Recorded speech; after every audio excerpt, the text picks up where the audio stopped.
Pongámonos en situación. Es el año 1862. Vas montado en una carreta chirriante hacia la gran frontera estadounidense, soñando con cielos abiertos, tierras fértiles y tal vez una esposa que no comparta tu apellido.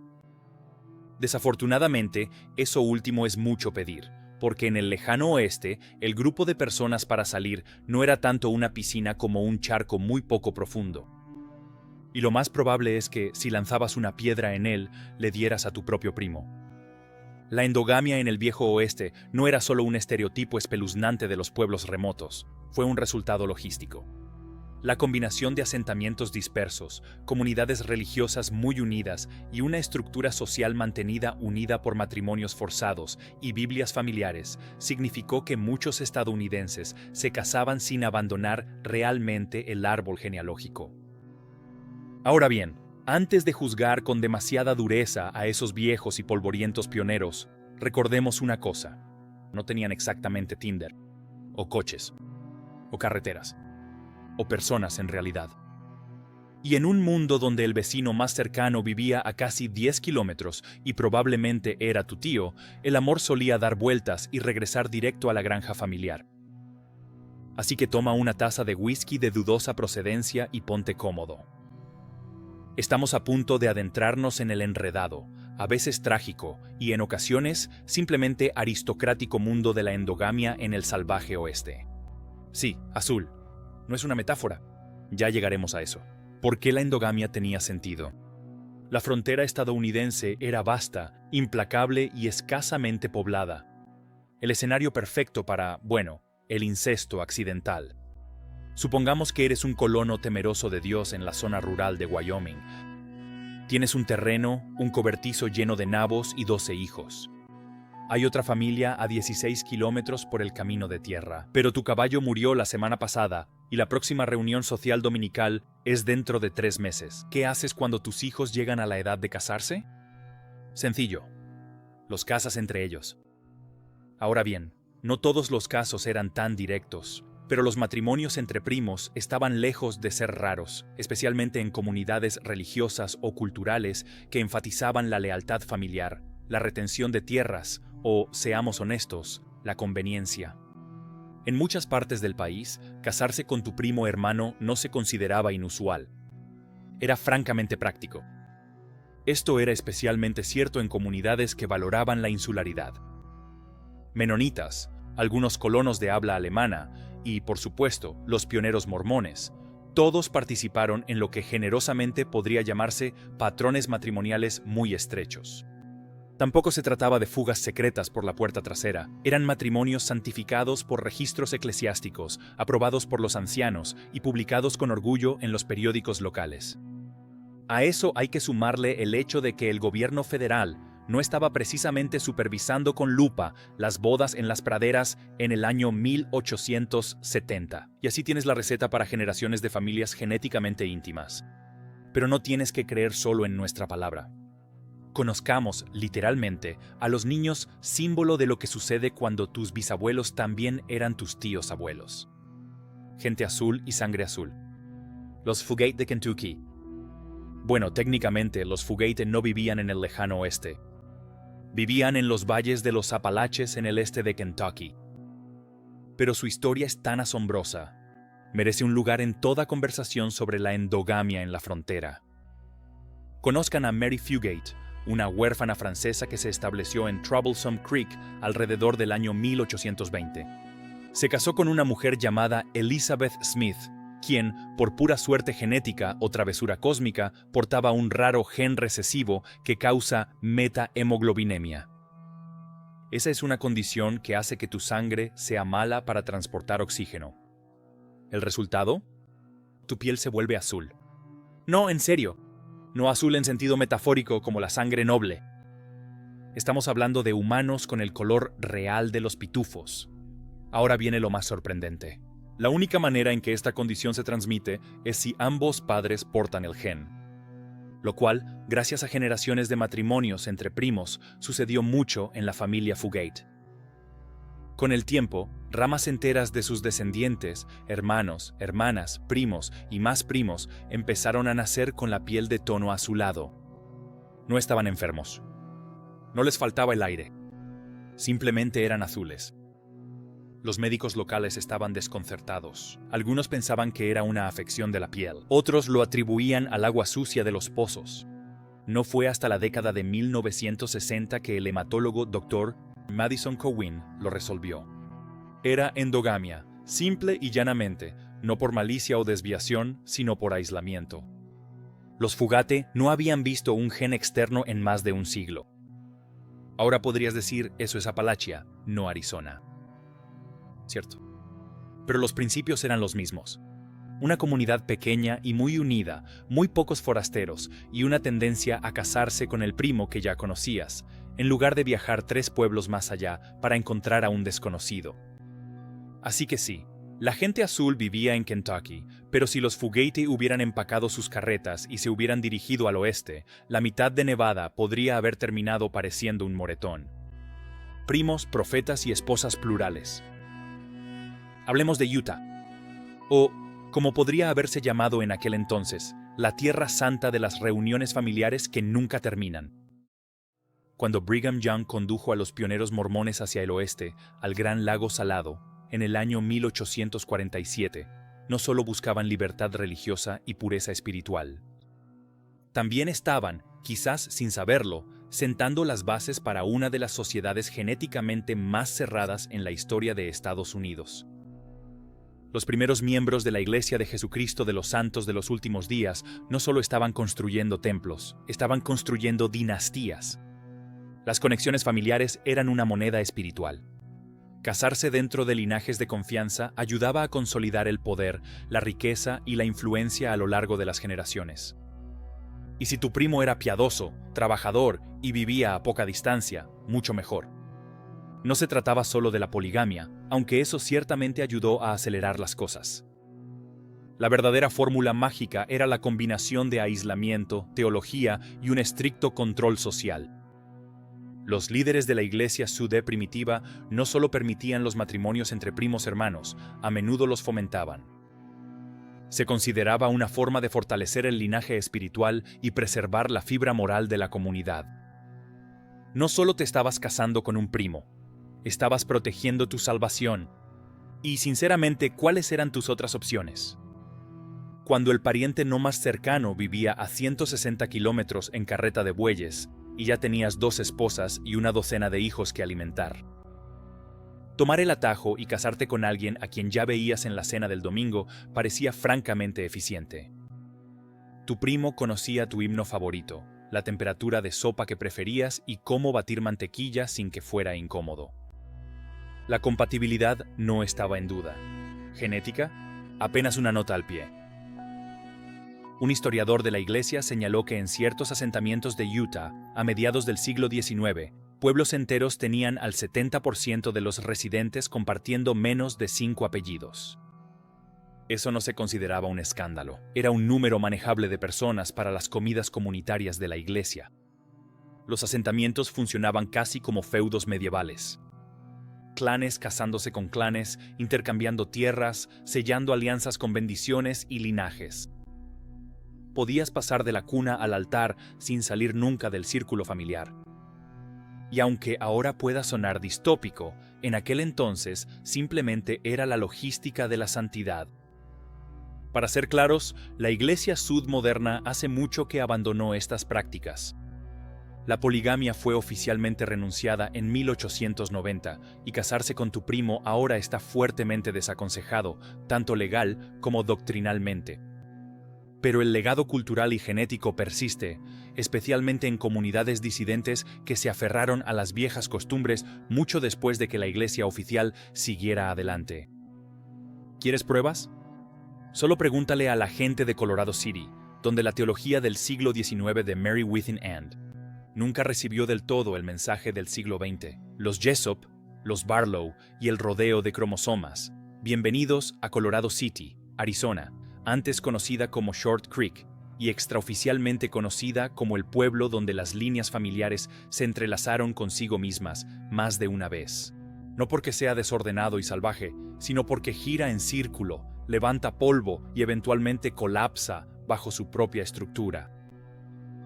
Este polvoriento pequeño puesto fronterizo en la frontera entre Arizona y Utah es el hogar ancestral de varios enormes clanes polígamos, los Jessup, los Barlow, la familia Johnson y algunos otros, cuyos apellidos se transmitían con la misma frecuencia que los genes recesivos. La mayoría de ellos rastrean sus raíces hasta los pioneros mormones originales de los años 1800, hombres que colonizaron la tierra, construyeron templos y se casaron con más esposas de las que la mayoría de la gente tenía pares de calcetines. Estas familias luego se separaron de la Iglesia Sud principal después de que ésta renunciara oficialmente a la poligamia en 1890. Eso no les cayó bien a los verdaderos creyentes, así que se rebelaron y formaron lo que eventualmente se convertiría en la Iglesia Fundamentalista de Jesucristo de los Santos de los Últimos Días. Un grupo que abrazó el matrimonio plural, el control teocrático total y, aparentemente, un total desprecio por los principios de la diversidad genética. A principios de la década de 2000, los investigadores médicos comenzaron a notar algo extraño. Incluso para los estándares de Short Creek, un número inusualmente alto de niños en la comunidad fue diagnosticado con deficiencia de fumarasa, una rara condición hereditaria que provoca graves discapacidades neurológicas y físicas. En la población general, la enfermedad es tan rara que apenas se registra.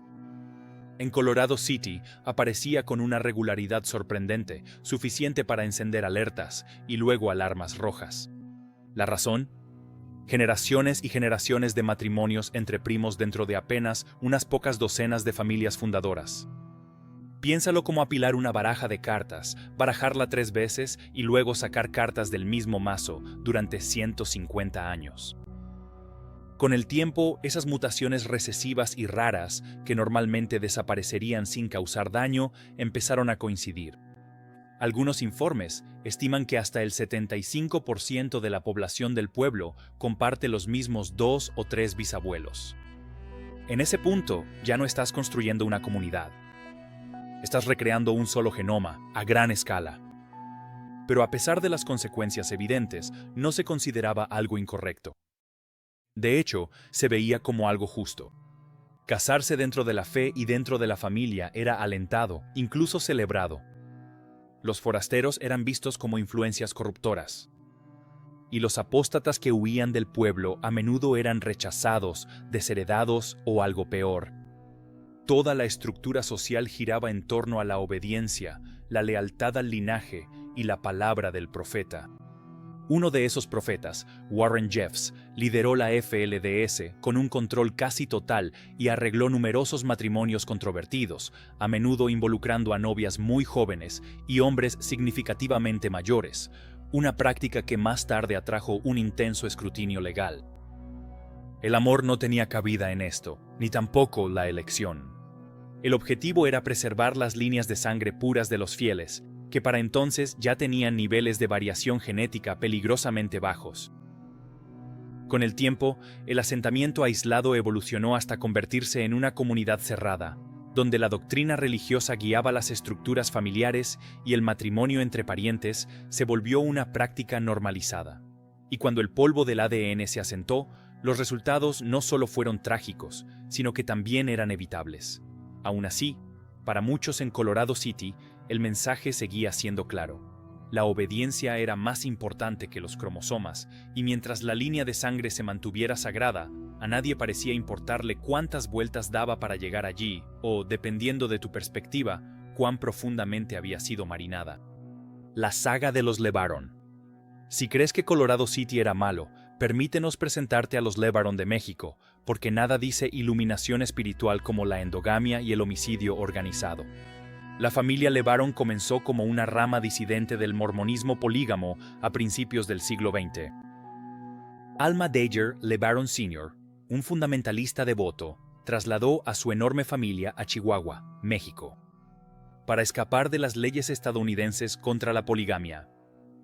Allí fundó una colonia y transmitió sus creencias a sus numerosos hijos, quienes las transmitieron a sus muchos primos, quienes a su vez las transmitieron, principalmente entre ellos mismos.